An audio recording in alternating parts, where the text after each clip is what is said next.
여러분 안녕하세요. 캐나다 토론토의 한호림입니다. 그간 제가 발표해온 이 유튜브 그리스로 마시나 플러스 꽃고용이요. 그것이 이렇게 일상이 그리스로 마시나라는 책으로 드디어 첫 권이 출간됐다고 앞서 말씀드렸습니다. 이어서 2권이 나오고 차차 10권까지 출간하게 됩니다.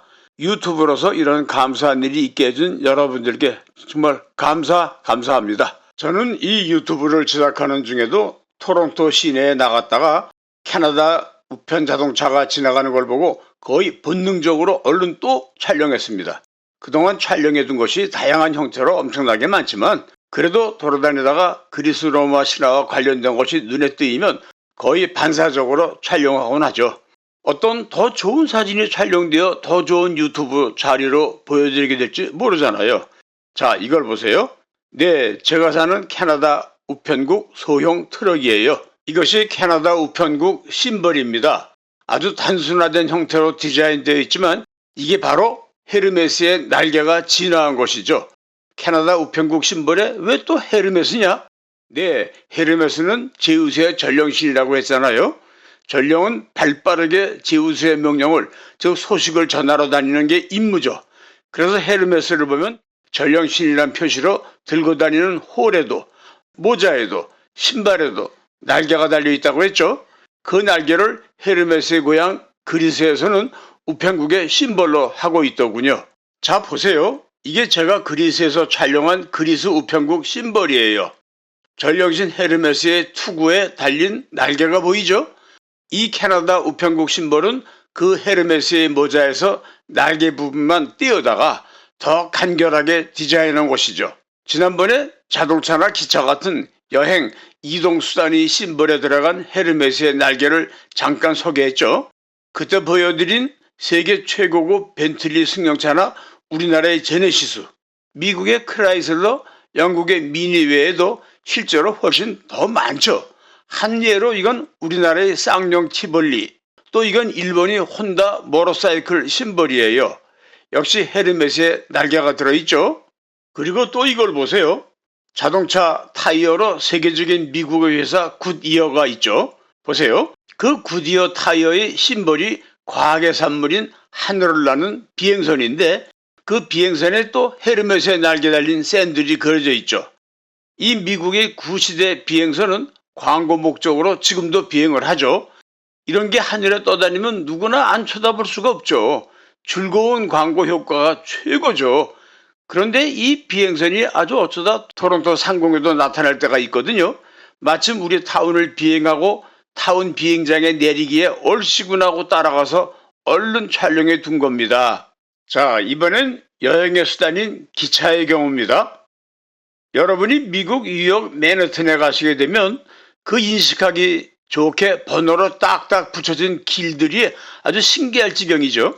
그리고 을의 그 32번가에 있는 코리아타운에 들리게 마련이죠. 바로 그 근처엔 Empire State Building도 있고요. 그 일대를 관광 삼아 걷다 보면 저절로 거기서 약간 북쪽인 42번가 이스트 근처를 지나가게 됩니다. 그럴 때 한번 둘러보세요. 거기에 우리의 서울역과 같은 뉴욕 중앙역 Grand Central Station이 있거든요. 그 기차의 꼭대기를 쳐다보면요. 시계탑이 있고 그 위에 조각군들이 서 있죠. 그 중앙에 양팔을 벌리고 우뚝 서 있는 조각. 누굴까요? 누구긴 당연하죠. 벌써 눈치로 보아 여행자이신 헤르메스 신이죠. 그러니 여행을 떠나는 기차의 꼭대기에 서 있는 거죠. 여행 이야기가 나왔는데 고대는 말할 것도 없고 중세 이후 근대에 이르기까지도요. 여행이라는 것은 요새같이 즐거운 것이 아니라 아주 위험스러운 일이었습니다. 고대 그리스의 경우 도시국가와 도시국가 사이의 중간지대는 거의 무법지대였어요. 여행자들이나 장사하는 사람들을 노리는 강도들이 자주 출몰했거든요. 강도를 만나면 그야 뭐 물건 빼앗기고 게다가 목숨까지 잃기가 십상이었죠. 그래서 신약 성경에 보면 예수께서 말씀하신 강도 만난 자의 비유 그런 게 다 있는 거예요. 그러니 특히 장사하러 여행을 해야 하는 상인들은 혼자 다니기는 위험하니까 대상을 이루어서 즉 떼거리를 지어서 이동을 했던 겁니다. 사막 그림이나 사진에서 보듯이 무슨 멋있으라고 폼 잡느라고 그렇게 줄 서서 다닌 게 아니에요. 그렇게 여행은 위험하다 보니 그리스인들은 여행 떠나기 전에 여행자이신 헤르메스에게 재물을 차려놓고 여행의 안전을 지켜주십사고 빌었죠. 그러면 헤르메스는 정말 여행자들을 지켜주었을까요? 그랬던 강도들을 다 굶어 죽게? 그래요. 세상에 이런 난센스가 다 있습니다. 글쎄 헤르메스는 거꾸로 도둑놈들의 신도 되었던 겁니다. 이게 말이 돼요? 네, 됩니다. 잡신들의 이야기인 그리스 신화에서는 돼요. 당시 강도들은 강도들대로 자기네들도 강도질이 직업인데 여행자나 상인들을 털다가 자칫하면 되레 당해서 죽는 수가 있었거든요. 여행자들이나 상인들은 봉이냐고요. 그들도 강도가 출현했다 하면 목숨 걸고 싸우려고 무장을 하고 있었고 용병들도 데리고 다녔거든요. 용병들 좀 싸움 잘해? 그러니까 강도들은 자기네들이 안전하게 강도질 영업을 잘하게 해달라고, 즉 자기네들을 지켜달라고 빌 신이 또 필요했거든요. 어떻게 이런 뻔뻔한 일이 가능했을까요? 그건요, 그 옛날 특히 중동 지방에서는요, 여행자 대상들을 습격하고 죽이고 약탈하고 사람 납치에다가 노예로 팔아먹는 것이 마치 어부가 고기를 낚아먹는 것이 죄가 아니듯이 전혀 죄가 아니고 직업이요, 오히려 남들 보기에 폼나고 용맹하다는 자랑이었습니다. 몰랐던 얘기를 하나 할까요? 실제로 이슬람교를 창시한 마호메트도 청년 시절에 그런 강도짓을 버젓이 직업으로 했었다니까요.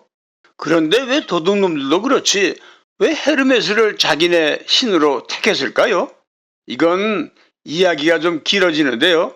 헤르메스는 태어난 지 며칠도 안 된 요람에서 벌써 첫 번 도둑질로 소도둑질부터 한 경력이 있답니다. 그것도 다른 신도 아니고 밝게 눈뜨고 세상을 내려다보며 비치고 있는 태양신 아폴로의 소떼를 살짝 도둑질한 거예요. 아폴로로서는 환장할 일이었죠. 그런 헤르메스가 자라서 도둑질 특기를 제대로 발휘한 이야기가 또 있는데요. 제우스가 우주의 패권을 놓고 그 무시무시한 티폰과 싸우던 때였습니다. 제우스 쪽이 티폰에게 졌어요. 그래서 제우스가 티폰에게 되레 붙잡혀서 심줄을, 즉 근육을 죄다 뺏기고 동굴에 갇혀 꼼짝도 못하고 있었는데 아들 헤르메스가 무서운 괴성을 잘 지르는 배다른 동생 판신과 같이 구조하러 갔죠. 그리고는 판신이 냅다 뇌성병력과 같은 소리를 질러 동굴 지키던 년을 혼비백산하게 만들어 쫓아버렸죠. 그 틈에 헤르메스는 얼른 동굴에 들어가 아버지 제우스를 구조했죠.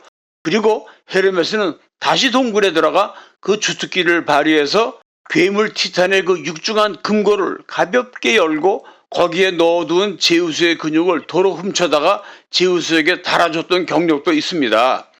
그 뒤 어찌어찌 하여 우여곡절 끝에 제우스가 괴물 티탄을 이기고 우주의 패권을 잡았죠. 그런 제우스를 구한 공로도 있었기에 그랬는지 어린 놈 헤르메스가 감히 올림포스 12신 내각에 입각했고 전령신 타이틀도 거머쥐었을 겁니다. 그런 헤르메스는요, 항해의 신도 되십니다. 이걸 보세요. 이건 폴란드의 바르샤바에서 촬영한 건데요. 보다시피 항구 도시에 배를 건네주고 있죠. 항해야말로 여행이요, 무역 아닙니까? 여행치고도 거센 파도에 목숨이 왔다 갔다 하는 정말 위험한 여행이죠. 그러니까 당시 뱃사람들은 항해 나가기 전에 재물 차려놓고 헤르메스에게 빌어야 그나마 마음이라도 좀 편했겠죠. 이렇게 헤르메스는 여행자의 신이 되다 보니 세상에 이런 신노릇까지 했답니다. 뭐게요? 죽은 자를 저승으로 안내하는 신이요. 저승으로? 네, 저승은 인간으로서는 가본 사람이 아무도 없기에 죽은 자의 영혼이 까딱하다가는 제대로 저승으로 가지 못하고 길을 잃고 구천을 떠돌게 될까, 그게 두려웠던 겁니다. 그래서 헤르메스는 여행자의 신이니까 세상에 안 가본 데가 없어 저승길도 잘 알고 있으리라고 생각했던 거죠. 실제로 헤르메스는 제우스의 명으로 저승에 다녀온 적도 있고요. 그래서 죽은 자의 저승 인도를 위해 또 헤르메스가 필요했던 거지요. 이렇게 헤르메스는 제우스의 전령신에, 과학의 신에, 경계의 신에, 상업의 신에, 도둑의 신에, 여행의 신에, 유난히 신들의 분야에서 보직이 많습니다. 그런데 그가 처음부터 이렇게 보직이 많았을까요? 그건 아니죠. 헤르메스도 처음에는 한 도시국가의 지방신으로 소박하게 출발했어요. 이것은 로마 바티칸 박물관에 있는 농업 목축의 신으로서의 헤르메스예요. 발 아래 보시죠. 양도 한 마리 있고 닭도 한 마리 있죠. 또 이건 어때요? 덴마크에서도 코펜하겐에서 촬영한 거예요. 헤르메스 발 아래 곡식자루가 보이죠? 그런데 주민들이 농사일 말고도 이것저것 급할 때마다 헤르메스님 이것도 좀 해결해 주십시오 하고 제상 차려놓고 자꾸 빌다 보니 자꾸 보직이 늘어나게 된 거죠. 자, 이렇게 농산물을 생산했으면 어때요? 소금도 사 먹고 생선도 먹고 살아야 할 거 아닙니까? 옷도 필요하고요. 그래서 서로 다른 지역의 물건과 물건 바꾸기, 즉 장사, 상업이 이루어지게 마련이죠. 그러려면 장사가 잘 되게 해달라고 빌 신이 또 필요하니까 그런 걸 헤르메스에게 빌었죠. 그러다 보니까 헤르메스는 상업의 신으로도 발전했던 겁니다. 보세요. 이건 제가 프랑스 남부 마르세유에서 만난 건데요. 이 건물에 웬 이런 헤르메스의 부조가 있지? 하고 들여다보니 마르세유 상공회의소더군요. 헤르메스 왼쪽 어깨 위에는 곡물이, 오른쪽 무릎 아래엔 포도주나 올리브를 담는 항아리가 보이죠? 그리고 그 발 아래엔 아예 상업 라고 새겨까지 놨군요. 이 사진 좀 보세요. 이건 스위스 츄리히에서 만난 은행, Union Bank of Switzerland. 즉 스위스 연방은행입니다. 보세요. 이 은행의 심벌이 헤르메스예요. 이런 식이니까 기독교를 믿는다는 미국이라 모든 달러에 In God we trust. 즉 우리는 하나님을 믿는다라고 새겨 넣었으면서도 오래전인 1941년 제조된 이 은하에는 상업의 신 헤르메스, 즉 머큐리를 새겨 넣기도 했었죠. 하나 더 할까요? 여기는 쿠바의 수도 아바나입니다. 약간 높은 지대에 올라가서 아바나시를 내려다봤더니 저 멀리 뭔가 멋진 둥근 돔이 보이고 그 위에 또 뭔가 낯익은 포즈의 조각이 아련히 보이는 겁니다. 벌써 척보기에 헤르메스 같았어요. 그렇다면 저 건물은 상업, 금융과 관계가 있을 거라. 그래서 당장 그리러 가봤죠. 그랬더니 아니나 달라 그 돔 위의 조각은 머큐리, 즉 헤르메스였고 그 건물은 쿠바 상공회의소, 증권거래소였어요. 이번엔 우리 이웃나라 일본의 도쿄로 가볼까요? 일찍이 1800년대 후반 메이지 유신을 시작으로 아주 강력하게 맘먹고 서양 문화를 받아들인 일본은 당연히 그리스 로마 신화에도 밝았습니다. 그런 일본의 도쿄 대표적인 번화가인 긴자에서예요. 어떤 쇼윈도가 화려한 건물 밑을 지나가다가 문득 쳐다보니 벽에 이런 헤르메스의 심벌들이 조각되어 있는 겁니다. 네가 왜 여기서 나와? 하는 생각에 그 빌딩 위를 쳐다보았더니 그래, 이 빌딩이 바로 도쿄 긴자의 랜드마크인 그 아름다운 시계탑으로 유명한 와코 백화점이었더군요. 헤르메스의 전문 분야인 과학의 산물인 시계, 그 시계 산업으로 유명한 전통 오랜 기업이죠. 사진 속에 노란 화살표 보이는 곳이 헤르메스의 심벌이 새겨진 벽입니다. 참고로 이런 형태의 헤르메스 심벌은 그리스의 에게해의 로데섬에서도 제가 봤어요. 보세요. 일본 도쿄의 긴자에서 본 곳과 너무 같죠? 다 그런 데서 영향을 받은 거지요. 이거 헤르메스는 워낙에 세계 현대 문명과 밀접하게 관련이 되어 있어서 한이 없네요, 이야기가. 끝으로 헤르메스의 로마식 이름인 머큐리인 건 다 아시죠? 그 머큐리가 태양계에서는 수성이에요. 태양에 가장 가깝게 있기에 아주 빨리 돌아야 하죠. 빨리 공전주기가 짧다는 거죠. 빠르게 공전하기에 수성을 발빠른 머큐리로 장명하였답니다. 감사합니다. 다음 시간에 또 뵙죠.